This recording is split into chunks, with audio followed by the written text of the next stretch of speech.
Glorious time zone to you, wherever you are, whenever you are, in the future, from the past. We are here talking about sausage links. Yes, it is pronounced sausage links. This is a podcast about self-advocacy, and it is about, helping you get what you need to function in this big old world that says you don't seem like you're enough.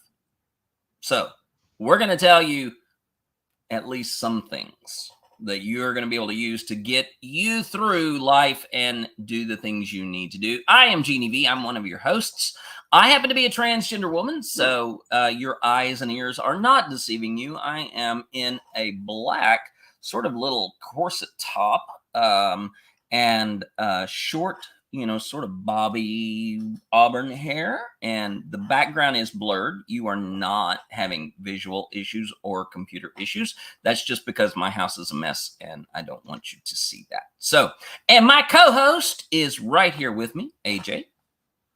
Hello. I am AJ. I am a genderqueer woman. What you are seeing is a white woman with short, spiky black hair with a gray streak in the front, black glasses with blue on the top of them. I have a pride shirt on, and over the top of that, I have just a little black kind of I don't know, what's that called? A black Cardigan? cover up, I guess, over the top of it. It's not quite a cardigan because it's just super, super light, so I don't get hot. So does that make it a partigan? It's a cardigan. Sorry, that one just kind of. I love it. I love it. And behind me is a brown bamboo-esque partition. Nice. Yeah. So Very, yeah, very I am a little bit I'm a little bit on the happier side of things. I'm a little bit more exuberant and effervescent because I just did a job. I want to take this second just to celebrate something because this has been a long time in the making. I just got back from submitting my application and all the requirements to update my passport to my legal name, my gender marker. So my passport will be updated with all of the appropriate stuff. And this is something that I have been putting off for 2.5 years. Folks, yeah. I've had the money order sitting here on my desk for almost a year. I mean, that's how much of a struggle it has been to do this thing that I really wanted to do, and I didn't do it. Even I was live a little bit earlier on TikTok this morning, and I was using the live to fill out the application. I think I filled out 3 applications. 2 of them were digital, and today I actually wrote one by hand, and it got the job done. So this is, I mean, that's what this Sausage Links is about. It's about people with experiences like mine, or maybe not like mine, but I'm celebrating. I'm celebrating today because, damn it, I kicked something in the ass and got it done. Yeah. It's such a great example of really wanting to do something and then not being able to do it energetically. Yeah. It wasn't laziness. It wasn't anything like that that kept you from doing it. It was that you were expending energy in other areas of your life and not prioritizing energy for that area, because even prioritizing energy for that kind of freaks you out, right? So you got that done, and that is what we call self-consent. Yeah. You consented to yourself and said, I'm going to prioritize me. I care about me, and I'm going to do this thing for me. It's not about anybody else. I'm going to do it for me, and I'm prioritizing that today. So right on. And so I feel good. I've got some happy hormones running through my body, and so that is going to reflect in this. And so you're going to get to see me being the shinier side of me during Love this that. podcast. So, all right, we are talking about consent. We are talking about giving yourself permission to do things. We're talking about seeking permission from others to have accommodations for you. The last episode we kind of talked about the background, the foundation, the infrastructure of what consent looks like. Today we're going to get into the meat and potatoes. We're going to talk about how do you put this stuff in your life? How do you do this?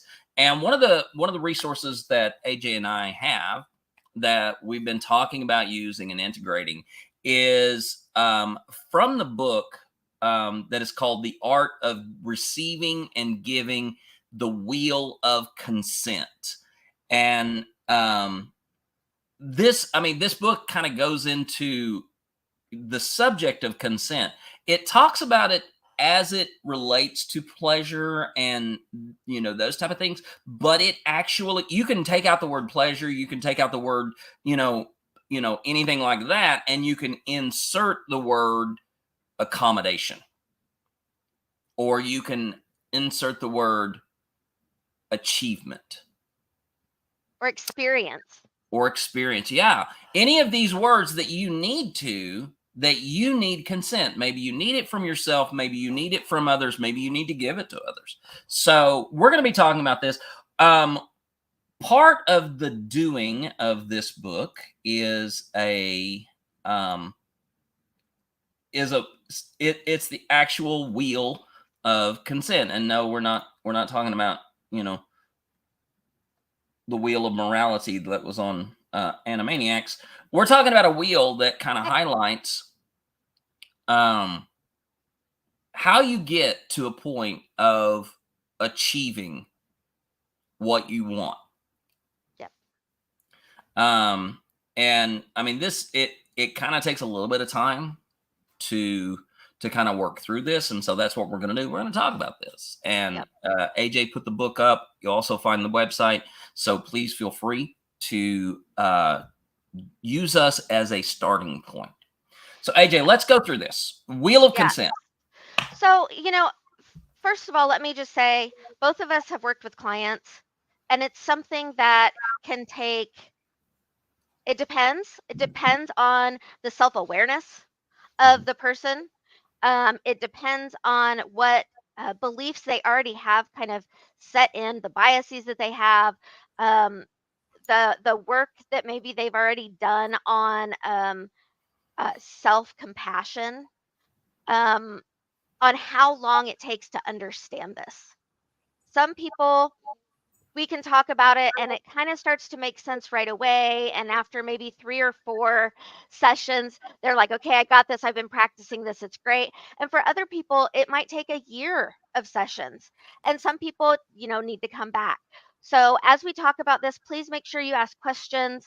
Um, get in there, dig in our brains and say, this doesn't make sense to me. Because for us, we might forget something that maybe isn't going to make sense. We might go too fast. We might, this is me, get really excited about something and start going off about it. So, the thing about the wheel of consent, this is Dr. Betty Martin's book, and Robin Dowson also authored the book with Dr. Betty Martin. Um, and I've got it up there, wheelofconsentbook.com. Let me say that again, not as fast. Wheelofconsentbook.com. You can get the book. You can also see other things about the book, or that there's some great videos on there and things like that Dr. Martin has done, and some lessons even. Again, like Jeannie said, this was written for people in the oh, I don't know. This is written for people who are focusing on pleasure and sex. So, yeah, that's fine. That's one tiny little bit of consent. But we are talking about everything that's in this book, and everything that we're talking about today can be used in every aspect of your life. That's where you're And, going to be using it more than. And real quickly, we don't like to, I mean, this is about, practical stuff. I'm going to put this in here. This is a thing. We kind of have to talk about this because this is also where politics comes in, Hmm. and why you advocate and why you fight for your rights. And when you have a government system that is trying to take those things from you without your consent, you need to know that you have the right to say, no, you cannot do this. So that's as political as I'm going to Yeah. get on this. I just want you all to be equipped and empowered to know that this is absolutely the, you know, this is going to touch your life in very real and practical ways in multiple areas. Yeah, absolutely. The reason that we are starting with this so early on is because it is the foundation for any advocacy that you do, whether it's self-advocacy or community advocacy. Um, it is it helps you formulate what you want to say, how you want to say it, depending on who you are saying it to. In various situations. So, knowing this really kind of it takes some of the energetic load off of the communication piece, Yeah. which is really nice. The more comfortable you get with consent and self consent, the less energy it will take overall in communicating with other people. Yeah, absolutely. Um, And, because and you by can the way, think more AJ, about the communicating and less about the how am I going to do it because it'll become natural. yeah, AJ, just want you to know because I don't think you can see it, but I do have the graphic up on the Oh, TikTok. awesome. So, um, yeah, Right on. Love that. Love that. So, as you're looking at the graphic, what it might not make a lot of sense. It's not necessarily intuitive. So let us just quickly go over it. What this is we have different areas of consent. And oftentimes we think that consent means giving, right? It yeah, means I'm going to give you something. You're going to take this thing from me. And so I'm going to consent. And as you can see on this wheel, that's not exactly, that's way too simplified. That's way, way, way too simple. So really what we have is giving. We can give somebody something. That's mhm, like a gift. We're serving them. We're doing something for them. Or we can allow something. And allowing is when they are doing something to us. So let me give you an example. Um, I can go to Jeannie and I can give Jeannie a gift. mhm, I already know that Jeannie enjoys receiving gifts, and this is something that makes Jeannie happy. Um, and I am going to give Jeannie this gift. I am doing the giving. mhm, Jeannie is allowing me to give her that gift. yep, Um, Not everybody likes gifts, right? Like let's talk about NDs. Come on, that can be a very, very, very uncomfortable thing. oh Um, yeah, and Andrew, my youngest, did not like receiving gifts as a kid. It made him uncomfortable, whether it was his birthday or it was Christmas or it was just, hey, I love you, I want to give you something. It made him very uncomfortable. And it was like he didn't know what to do with this thing that was was me wanting to give him something just because he is an awesome human being. He couldn't get it, he couldn't grasp it. And so it was really strange. Surprises were absolutely the worst. So, right, right. So I mean, it can. I don't. I don't do gifts well. I don't like receiving gifts. It makes me very uncomfortable. 9 times out of 10, and this might sound really rude, but 9 times out of 10, it's shit that I'm not going to use. It's going to sit somewhere and take up space that maybe I would like to have something else there that maybe is a little bit more um, me that I want to have in my space. So when somebody gives me something, I have to choose if I'm going to allow that. Yeah. Am I going to, we see on the other side, am I going to receive this from them? Right? Because somebody's doing that's done to me. Yeah. Right? Versus if we look up at the top where we have the give and take, I also don't necessarily like giving gifts. Right? Yeah. I don't love giving gifts. Let's say that I'm going to give a gift to Jeannie because Mhm. I know that that's something that is important to her. So I am giving in that case. I am doing something and I am giving it. Yeah. Okay. Jeannie is receiving something, Mm-hmm. she's taking. Mm-hmm. And we can see if you look at the little arrows on there, the the allow and take, you've got an arrow going from take to allow and an arrow going from allow to take, right? Yeah. We are working together in that. I Jeannie is taking that gift, and I am allowing, right? Jeannie is Yeah. also allowing me to give that gift. Yeah. Um, and I like gift giving as an example because it's something that we do all of the time. And it's Right. something Yeah. that I have found a lot of people like to argue with me when they say, oh, gift giving is my love language. And I'm like, no, gift receiving is your love language. And therefore, you like giving gifts to other people. Now, I have had some people prove that wrong to me. Yeah. Um, so I will take that back because some people truly do show their love and appreciation by giving something. Yes. But the person who is receiving that gift has to allow it Yes. because you are actually doing something to them. And that sounds so strange to people. It's like, how am I doing something to you? I'm just giving you a gift, Yep. right?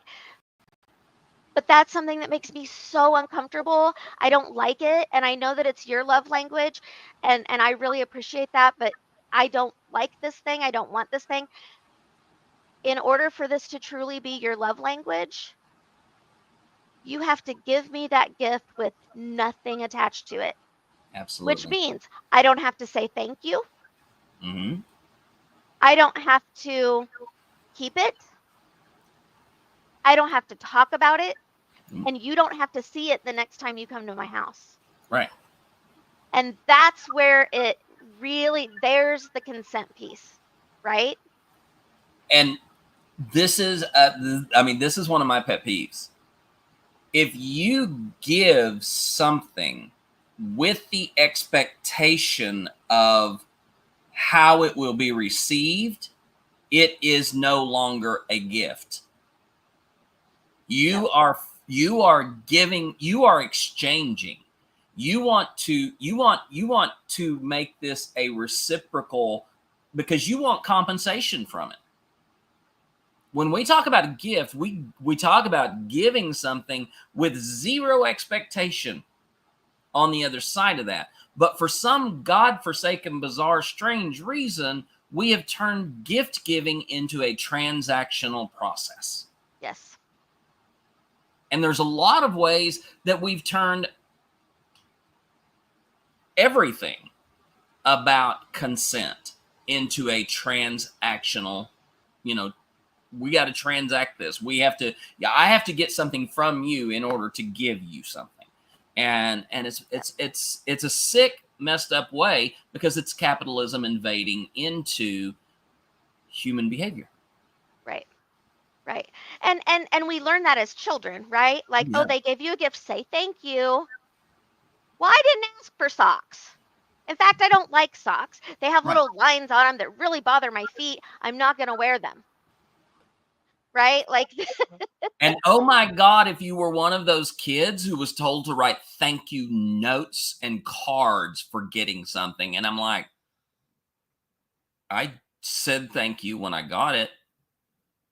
That was enough, right? I mean, that was yeah, just, I mean, you add to that, and it's like that level of expectation, that level of transactionality, that destroys the concept of consent. it absolutely does. However, if you give that thing and have no attachment to it whatsoever, and this is where we go back to what we talked about on Tuesday, is there's no judgment involved, Yeah, right? You're curious about the reaction, but you're also fine with the reaction and not judging it if it is what you consider to be negative. right. If you hand me this thing and I look at it and go and put it off to the side, or I say, you know what, I would like you to keep this, take it back to the store, whatever. Yeah, Um, you know, that is fine because you still gave that gift, yep, right? And that was more about you than it was about me. absolutely. And that's where we have to look at everything like a gift, right? When we're looking at the wheel of consent, we look at that and we say, okay, I'm going to serve somebody. Hmm. When I serve somebody, I am doing it for them in the way that they like it, in the way that they want it. Yes. That means that they could give me specifics on that, Hmm. right? They can tell me how they want it, they can tell me how they like it, and I can even ask them those questions. Yes. Let's use conversation as an example. Hmm. Um, Jeannie and I are very good at checking in with each other before we begin a conversation. Oh yeah. Hey, Jeannie, I have some things that I want to talk about. Do you have the energy to do that today? Yeah, absolutely. Awesome. So, um, what I'm going to talk about, it's a little bit kind of, it's political. It's maybe a little bit off from your own beliefs, and I'm trying to understand it, and I might be on the opposite side of this as you. It, Okay.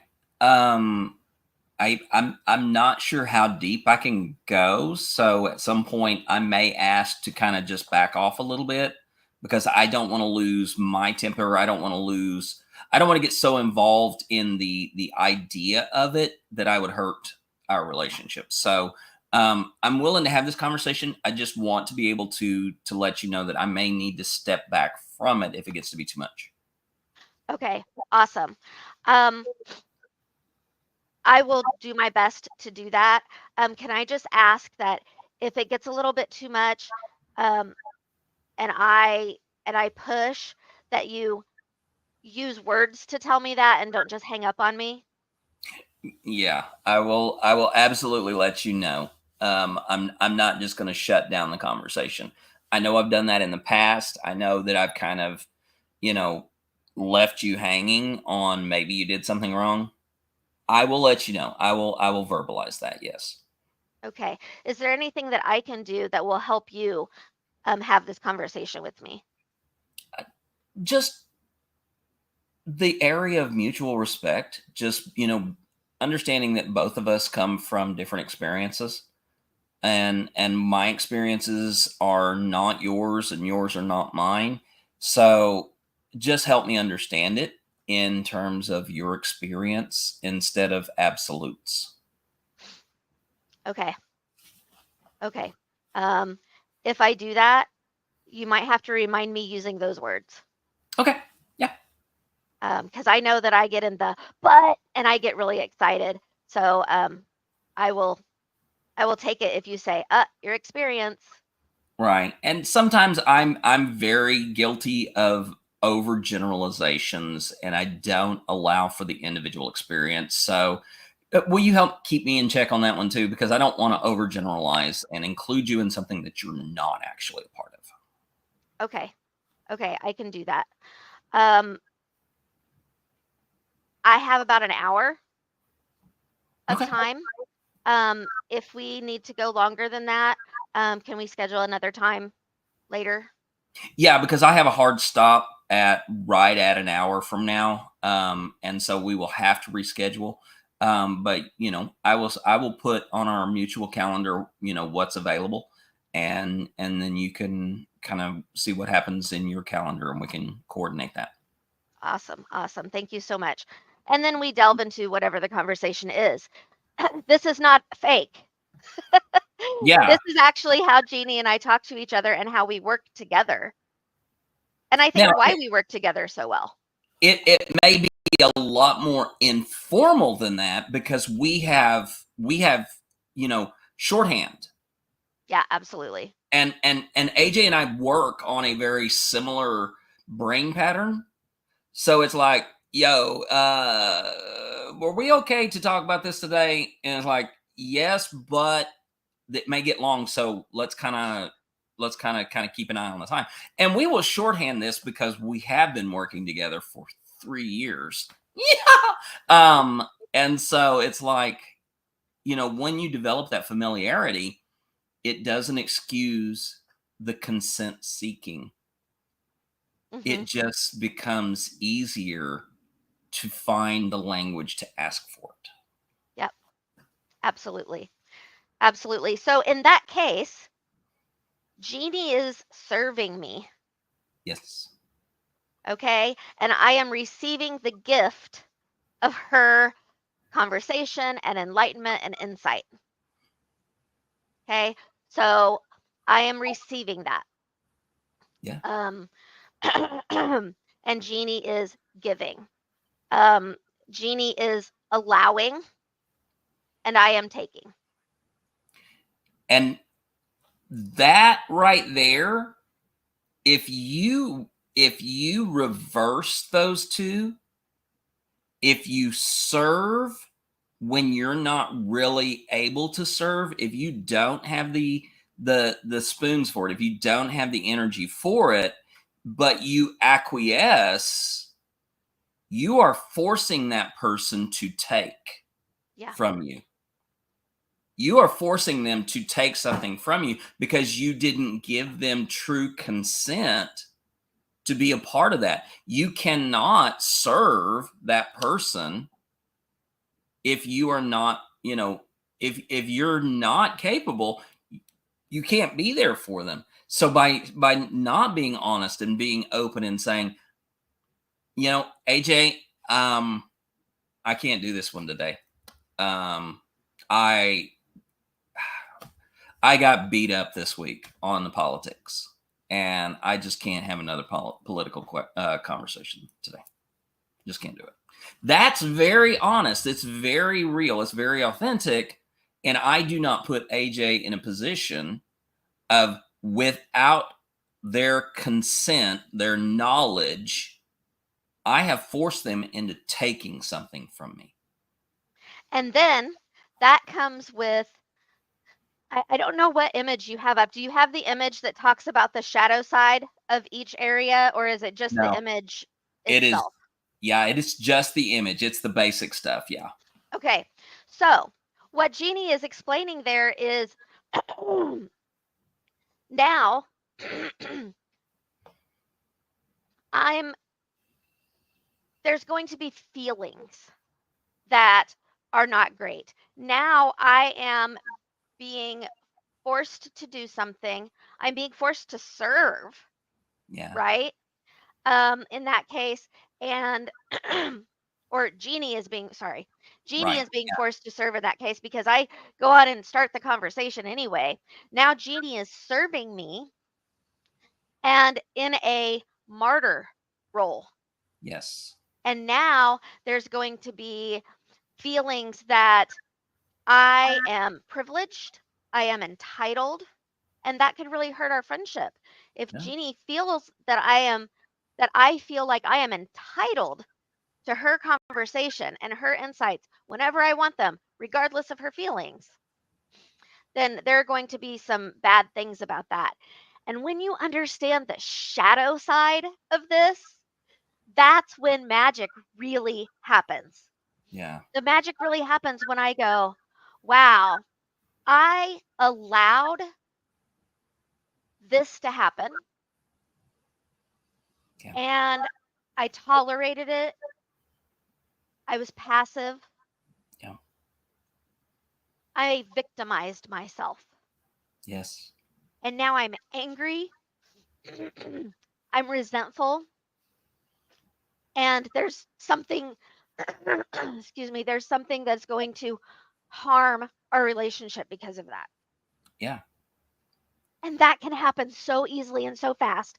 And so often, that is where we sit. Right.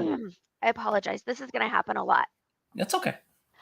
Um, that is going to happen a lot with people who don't understand consent Yeah. and who don't self advocate or who are not allowed to self advocate because community doesn't support their advocacy. Right.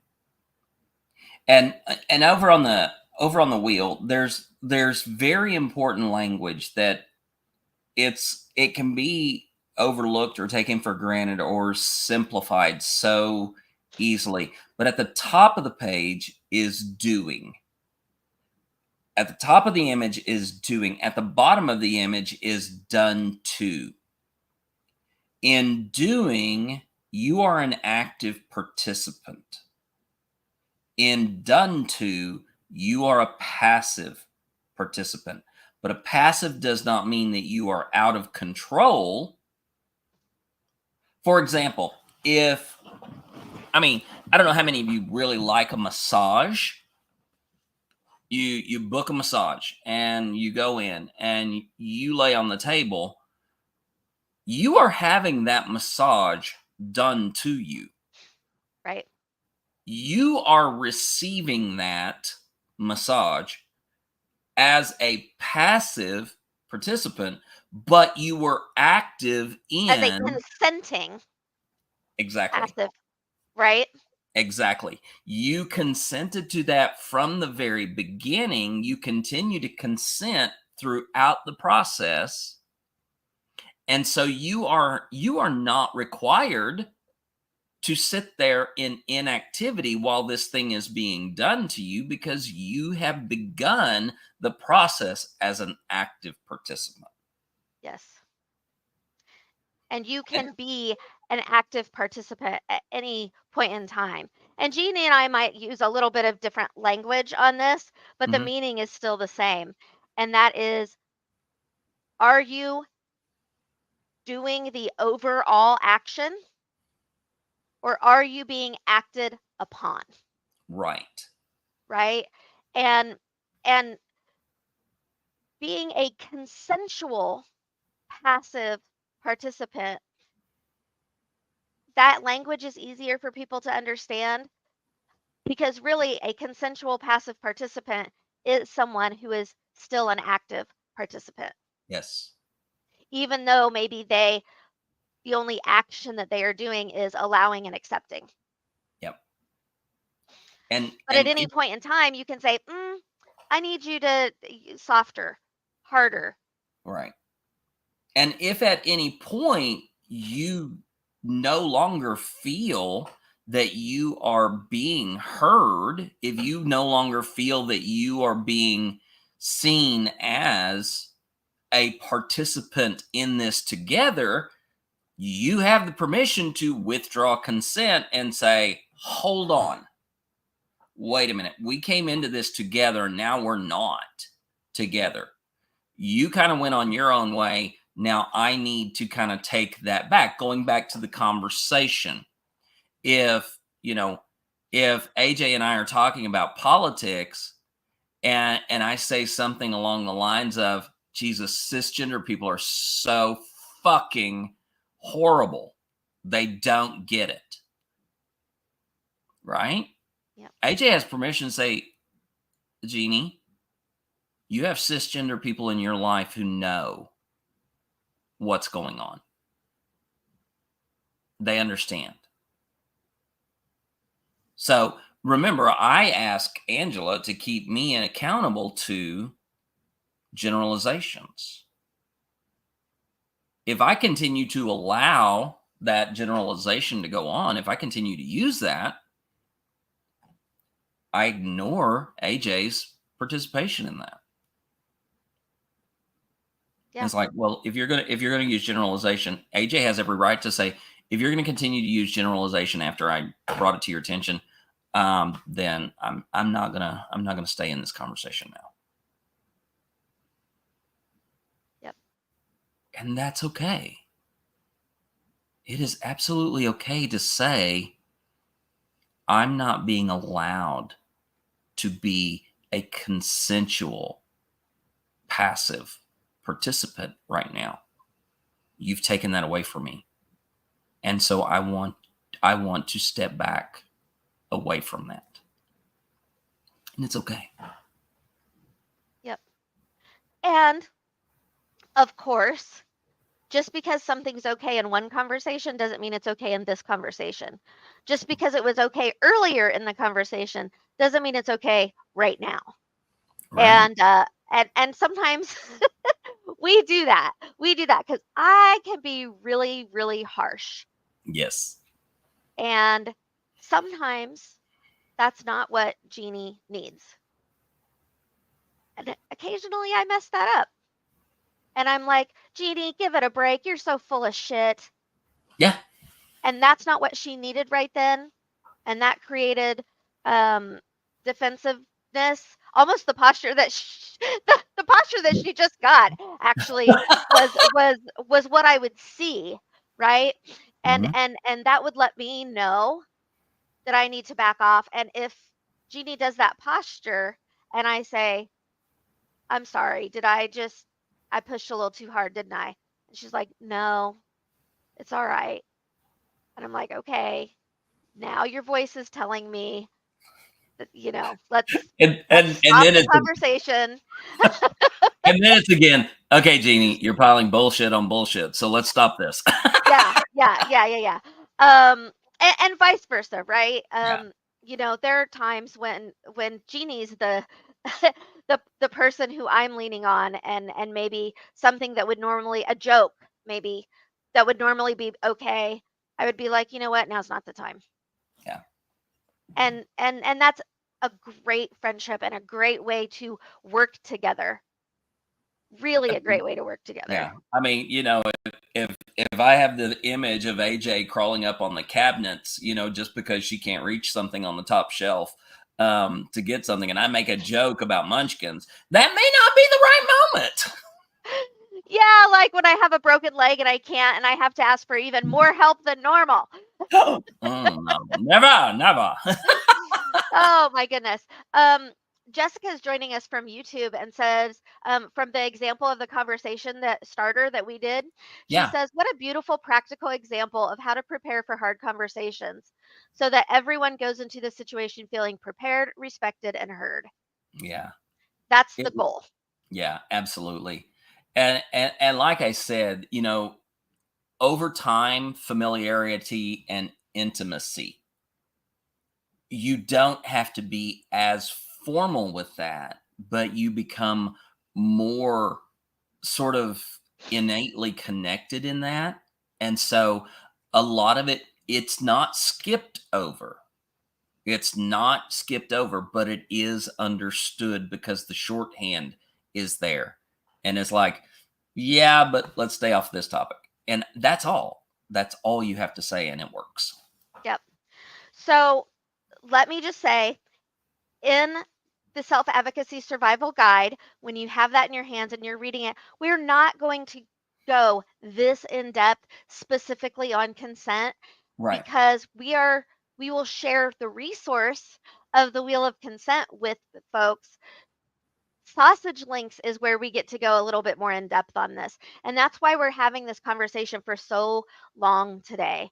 However, in the book, we'll talk about this, but then we're going to go to a place where we're talking about reacting versus responding. And this is where AJ reads me the fucking riot act every goddamn time. Because AJ's like, Jeannie, did you react to that or did you respond to that? And I'm like, AJ, leave me the fuck alone. Yep. And that's when that right there is when I know that is when I know that it's an okay time to have that conversation. Yep. Because otherwise Jeannie's just gonna be silent. Right. Um so okay. Reacting is non-consensual. Yeah. When you react to something, you are not consenting to that. There's Yeah. no self-consent involved. Okay? Um so you react and then later on you feel badly about your reaction. Um, you don't get what you want out of the situation because of the reaction. Your nervous system reacted in a way that you didn't like, Yeah. and you weren't able to do something about that before you actually took action on whatever it is. Responding is consensual.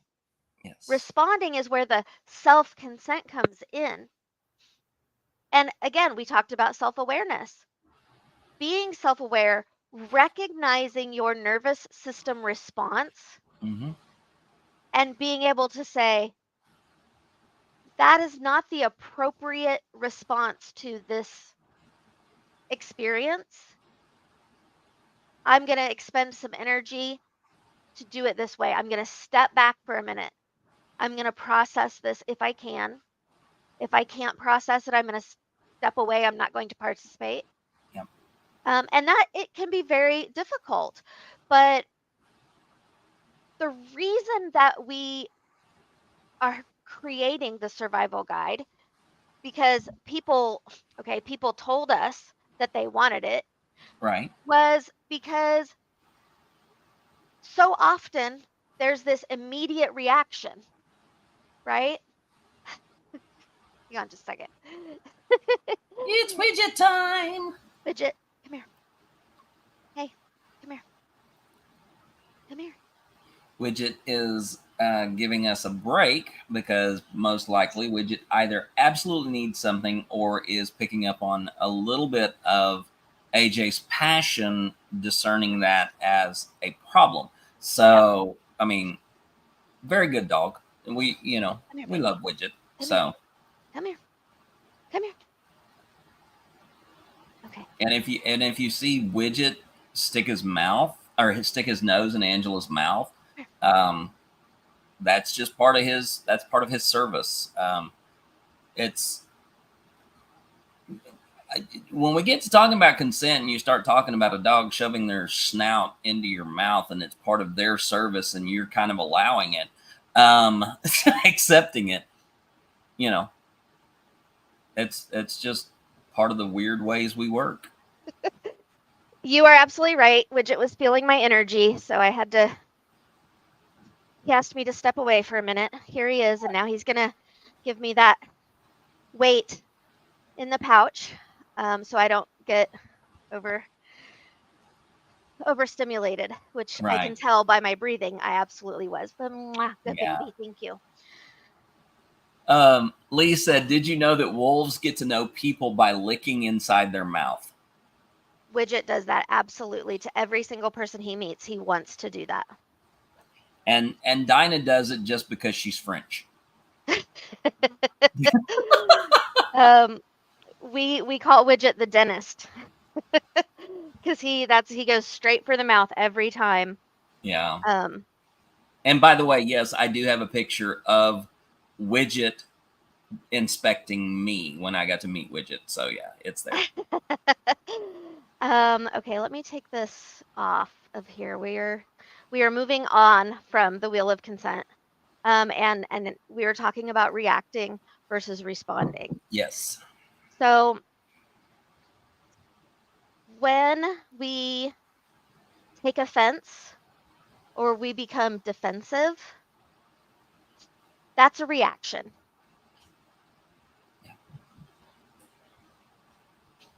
If we recognize that uh-oh, I got offended by that. And we say, okay, why was I offended? How do I want to address this thing that I am offended by? That's responding. And when we can respond better instead of reacting most of the time, that is when communication can happen. And you Yes. all have been in a conversation with somebody who always took offense, who always became defensive, who only reacted and never responded. And you Yes. know that's a very difficult to have a conversation like that. Yeah, it's called TikTok. Exactly. Um, in advocacy, when we are reactive instead of responsive, that lets us know that we're on a path to burnout. Hmm.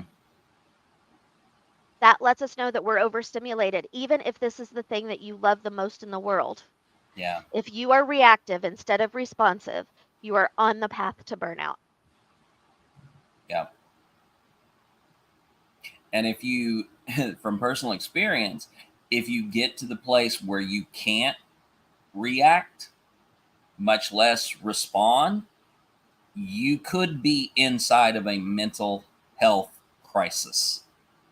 Yes. Because if you go completely reactive numb, meaning that people can say the most offensive thing to you and you can't process either instinctually nor critically, you may be experiencing a mental health crisis and you're going to need assistance to be able to reconnect with that process of reacting and responding.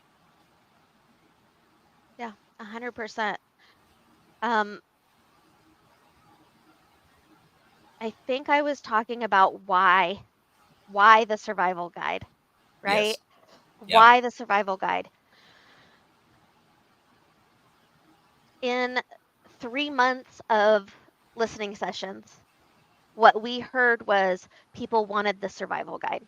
They wanted practical ways um, to move through this world that runs on, um, the neuronormative narrative. Yeah. And um, they wanted to be able to move through in a way that feels good to them, in a way that doesn't suck all of their energy, and in a way that is authentic. Yeah. And so we identified the problem and for those of you who were here last time, you're going to hear me saying this again. We identified the problem that people are judging rather than being curious. Yeah. And in that space, we are reacting rather than responding. Yeah. So the survival guide will give examples of people. We've got people who are writing their own stories and sharing their own experiences, as well as some very practical ways to be more responsive and less reactive in situations involving expending energy, also known as work, Yeah. right? Because work is everything that you do in your life. All of the expenditure of energy is work. This morning, when Jeannie was taking care of her passport, she was working. Yeah. Right now, we are working. You are watching this. Maybe you're having fun. Maybe it doesn't feel like a huge expenditure of energy. Maybe it does. Um, but it's still working. You're expending energy to do something. Right. And that's work. That is our definition of work. Self-care is work. Yeah. Caring for others is work. Even if you're not getting paid to do these things, it's still work. Exactly. That's the difference between work and a job. A job is something you get paid to do. Right. Work, Yeah. not necessarily. Becca said marriage is work. Oh my gosh, yes. Marriage is a lot of work. Marriage is some of the hardest work people have to do. Yeah, tell that to me and my ADHD husband when I rolled into the kitchen this morning and every single cabinet is open and the dishwasher is open and the food stuff is all like just sitting out on the Mm-hmm. counter, not put away and this and that. Mm-hmm. Work.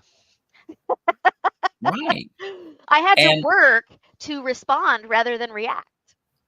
and if you are, if you are familiar with the term spoons in relationship to things such as chronic illness or mental and emotional energies, the the undergirding of that conversation of saying I have the spoons, I don't have the spoons, is, I mean, the unspoken part of that is what we're talking about. Work is expending energy. Yep. Getting out of bed is an energy expense. Brushing your teeth is an energy expense. Mm-hmm. Putting your clothes on is an energy. Choosing what clothes to wear is an energy expense. When you break down a task in well, let's do it this way. How many of you have ever tried to explain how to tie a shoe? Because when you do that, when you try to explain that, you are required to take this task that you take for granted and put it into each individual part of that task. Mm-hmm. And each one of those individual parts is work. Yep. That's the same thing with, hell, deciding what to eat for supper is one of the hardest works I have to do. Yeah. Neurotypical people are going to be like, you go to the cabinet, you get what you want, and you eat it. What's so hard about it? What is work about that other than preparing the meal? No, no. Me wanting to know, me deciding, and I'm not talking about fixing, I'm talking about the decision of what do I want to eat is so many individual components that by the time I'm done with all of that work, I don't want to do the work of actually fixing it. Yep. Which is why my budget is shot to hell, because I spend so much fucking money on, I don't want to do this. Right. So decisions are always a process, Becca says. Yeah. Yep. They are. Yep. Absolutely.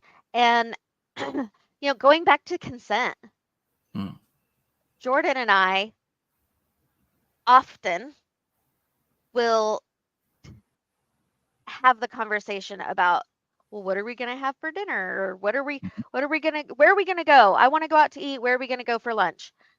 And I will look at him and I will say, I do not have the capacity right now to make that decision. Yeah. I need you to make that decision. And he'll say, I don't have the capacity to make the decision either. All I know is I want to go out. Yeah. And then we bring out the D20 and Yeah. do evens or odds, and we let that work for us. Right? Yeah. We will pick, two things that are safe for both of Right. us, two safe choices for both of us. Let the D20 go. Maybe we say there are 5 things. Well, then we assign numbers on the D20 and we let it go. Or we Yeah. jump on the computer and put it on a randomizer and we let that go. Um, and that is self-advocacy, It is. right? That not only self-advocacy, that's community supported self-advocacy, because he and I are allowing the die to choose for us. Yeah. We have access to the resources. We're not getting mad and yelling at each other and say, you choose, no, you choose, back and forth. We're saying, here, we're going to access this resource and we're going to use it to help us make this decision that is taking too much energy for both of us. Yep. And that sounds really simple, and that's really simplifying it, but that is what community supported self-advocacy looks like. It is.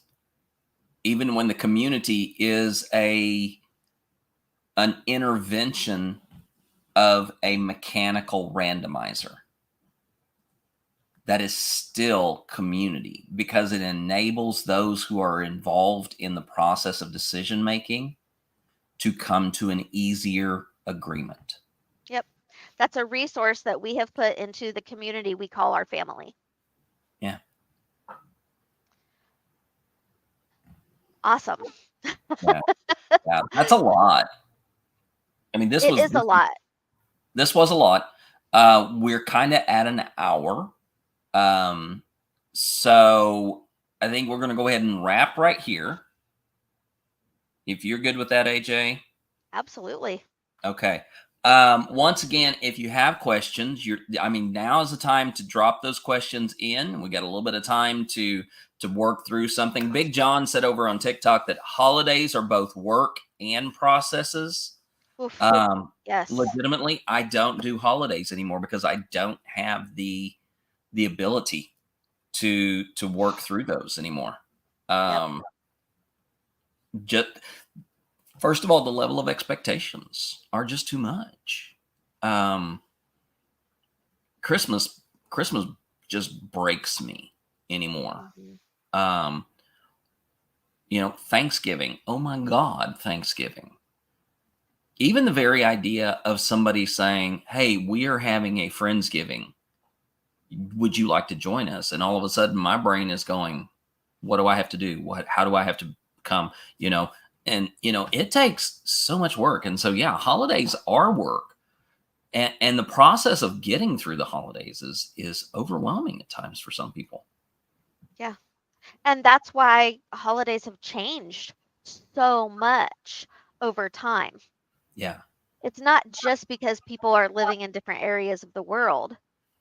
It's because of the processing that people do on a regular basis, Yeah. that when a holiday comes, they don't have the ability to do all of the things that it takes to get together as a large family or as a large group of friends, to do the things. It exhausts them, and then they're more tired, more Yes. exhausted when they go back to work. And Becca just put in chat over here, overwhelmed is how I'm feeling today. And so many of us are there, Becca. Yep. I mean, yeah. I mean, by about 3 o'clock today, I will be done. It will be nap time for me at 3 o'clock, because just this morning has been so much. Getting ready early, going and dealing with post office and government officials and filling out paperwork for that. Now doing this. By 3 o'clock, I've already spent a full day's work. I mean, a full 18 or 16-hour day's work I've already done, and it's not even noon, because I don't have a neurotypical energy pool to draw from.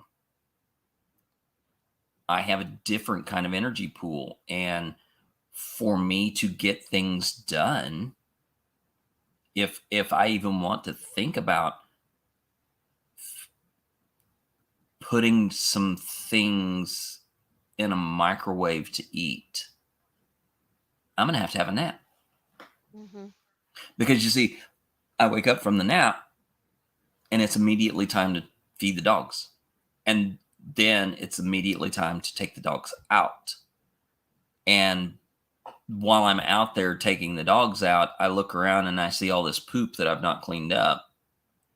And now it's like that just wipes me out for another 15, 20 minutes, knowing that I have failed to do this job and this task.